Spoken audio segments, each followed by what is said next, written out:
Ẹ kú dédé àsìkò yìí ẹ̀yin ènìyàn wa nílé lóko àti lẹ́yìn odi. Eléyìí la tún mú wá fún yín ní ojú òpó YouTube wa tí ṣe Owutu FM Lagos bí ikú ṣe ń pa lọ́tùn tó ń pa lósì nínú ọdún tuntun o. Ó tún gbé ìkan nínú àwọn gbajúgbajà òṣèré orí ìtàgé ṣánlẹ̀ o, ìyún olóyè Adérẹ̀mí Dèjì tí gbogbo ènìyàn mọ̀ sí Ọlọ́fà iná.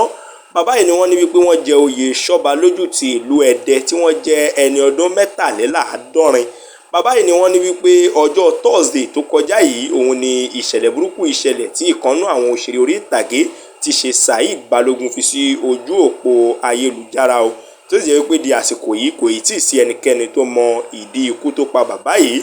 Ó fi sí ojú òpó ayélujára wípé ó dàárọ̀ o akọni Chief Deji Aderemi Ọlọ́fà iná sùn re o.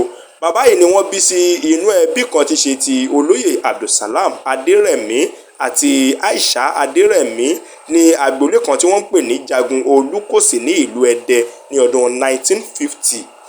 Àsìkò tí bàbá yìí wá sí ilé ayé yìí ni ọba John Adétóyè Ṣeláoyè ń bẹ ní orí oyè o, kó tó di wípé ó kan ẹni tí ń bẹ níbẹ̀ ní ìsìn ìyún Tìmì ti Ẹdẹ lọ́hùn-ún.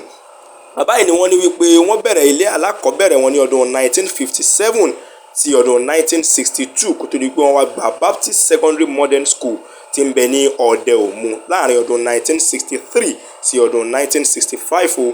Bàbá yìí ni wọ́n ní wípé wọ́n tún pa àlọ́ rẹ̀ kọ́ iṣẹ́ àwọn tí wọ́n ń pè ní carpenter ní ọ̀dọ̀ Olúkóredé Furniture Industry ní ọdún 1965 sí ọdún 1960 kí wá tó di wípé bàbá yìí ó lọ rẹ̀ darapọ̀ mọ́ àwọn kan tí wọ́n ń pè ní Ẹ̀rín Fọlámí, Dáṣọfúnjó, Gbọ́lágadé Akínpẹ̀lú àti àwọn mìíràn nínú eré orí ìtàgé. Kí Ọlọ́run kó bá wa tẹ́ bàbá yìí sí afẹ́fẹ́ ire o, kó sì dáwọ́ ibi dúró láàrin àwọn òṣèré orí ìtàgé òní tíátà.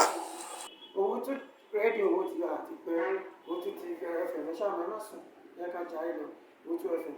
God bless you.